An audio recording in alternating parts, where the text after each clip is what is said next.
Do you ever feel like there's not enough time in the day to get things done that you need to get done? Or have you ever actually counted the amount of times that you say, I can't in the run of a day? Welcome everyone. If you are new here, my name is Rachel, and today we are going to talk about overcoming obstacles without giving up on your dreams. We're going to cover 3 simple strategies that you can start putting into place immediately. And I've included the timestamps below. Well, because I value your time and you know what you came here for. The first step in overcoming obstacles is all about mindset. It's about flipping the script from I can't to I will. I recently found myself saying I can't a lot of the time when I was struggling to find time to devote to my YouTube channel. My biggest obstacle was time. Now, we often need to start with identifying our obstacles. So take a minute to consider this and let me know in the comments.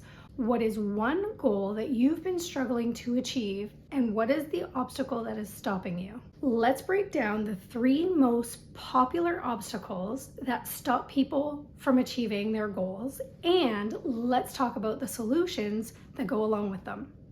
Obstacle number 1 is not anticipating the tough times. Sometimes one of the biggest obstacles that we don't account for is that there are always going to be obstacles.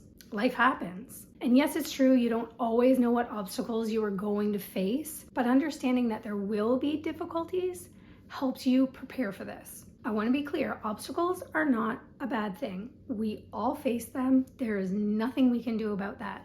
But the secret is in how you react to the obstacles that you are faced with. A lot of times, we allow an obstacle to put a complete full stop on our dreams simply because we allow it to overtake our life completely. So what's the solution? The first thing that you need to do is brainstorm potential roadblocks and then plan how you're going to overcome them. Just having a plan helps to build confidence, and it defeats the temptation to push your goals aside when you come face to face with them. I don't pretend that there aren't a lot of obstacles that we simply can't plan for, but when we think forward, we can plan backwards. And when we plan backwards, we are so much more prepared. A few years ago, when I decided that I wanted to join the gym, I knew enough about myself to know that one of my major obstacles was going to be showing up. I live a busy life, as do most of us, and I knew how easy it was going to be to say, at the end of the day, I'm exhausted, it was a long day, I'll go tomorrow. The excuses are endless. So I was honest with myself, and I knew I needed to find a solution.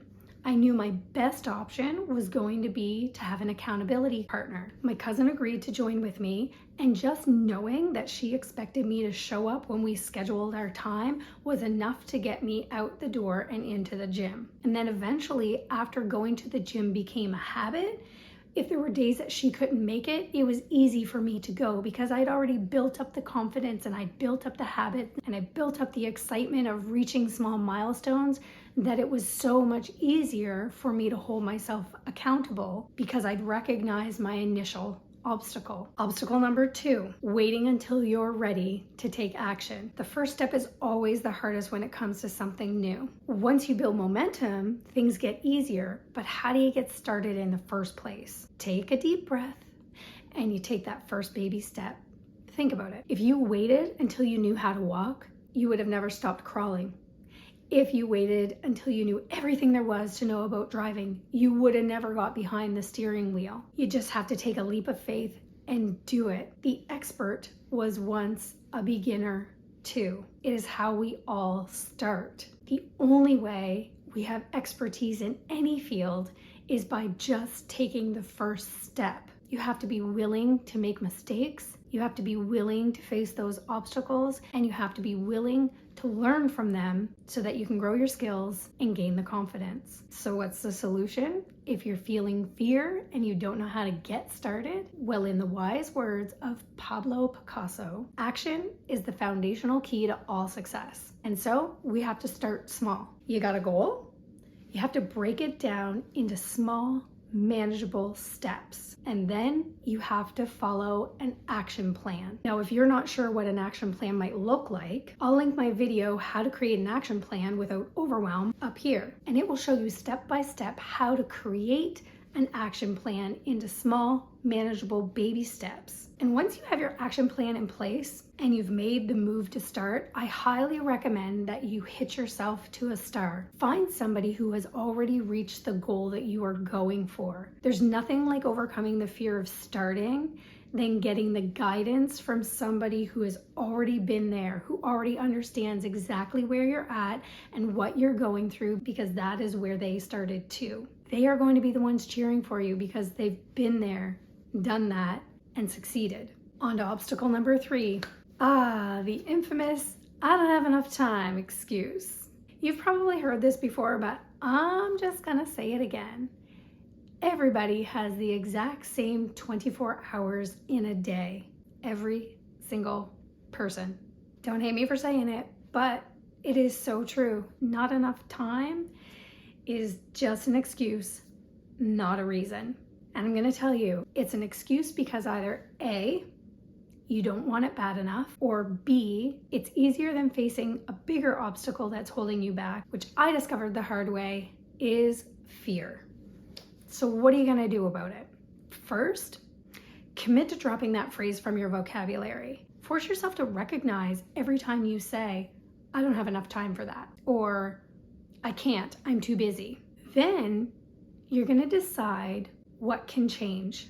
Decide what it is that you value less than this goal that you're setting. And even if it's only for a short time, drop that thing that is of less value and commit 90 days and then reevaluate. Now, I always knew that I wanted to be some sort of motivational speaker. I loved the idea of creating habits and setting goals. I actually enjoy the long road of experimenting with all kinds of actions to see what works and what doesn't, so that I can bring it back to people like you, so that you don't have to go through the long haul, that you don't have to spend all of the time experimenting to find out what works. I love that. I knew this about myself, but I didn't know how I would ever find the time to do this outside of my day job. So when I set this goal, I looked at my life. We're busy. We're always on the go. We're a family of 5. We have 2 full-time jobs. We have 1 child in full-time sports and after-school extracurriculars. We have another child who's in full-time school and a part-time job trying to create her own business. We are busy and always on the go. It's a fast-paced life. It's hectic. But I had to evaluate what was really important to me and what I could give up. What did I value a little less than this goal I had set for myself? So I asked myself, what could I give up for 90 days? I decided that sleep was something I could sacrifice. At the time of filming this video, I am almost at the 90-day mark of getting up at 4:15 every morning. I commit from 4:30 to 5 every day to my goal. I made a promise to myself, and it was only for 90 days. What I'm realizing now is that I like this commitment, but I didn't know what it was going to be like at first. I committed to the process because it was only 90 days. Now, I don't tell you this because I think that you should get up at 4:15 every morning in order to achieve your goal. I tell you this because once I decided what was important, once I made it a priority, this was what I was willing to sacrifice for a short term to experiment. Now, although I commit to showing up every single day for myself, I don't always show up at the same level of effort. I get it. Sometimes a big goal action might be too difficult to put in every single day. But did you know that there's a way for you to show up every single day in a way that's manageable, even when you find yourself using those excuse words, "I don't have enough time"? There is an incredible method that I stumbled upon called the elastic habit. And if you're not familiar with it, I'll link the video here that will help you overcome the obstacle of finding enough time to commit to your dreams, no matter what. If you have any tips or solutions that we didn't talk about today, I would love for you to leave them in the comments, because as I mentioned, I am always looking to experiment with ways to stay productive and ways to reach your goals more efficiently. I hope that you were able to find some little gem in today's video, and that it was valuable and inspirational, and that it's given you some hope for overcoming those obstacles that you might be facing while trying to go for your goals. I look forward to seeing you in the next video. And as always, remember, trust your own journey.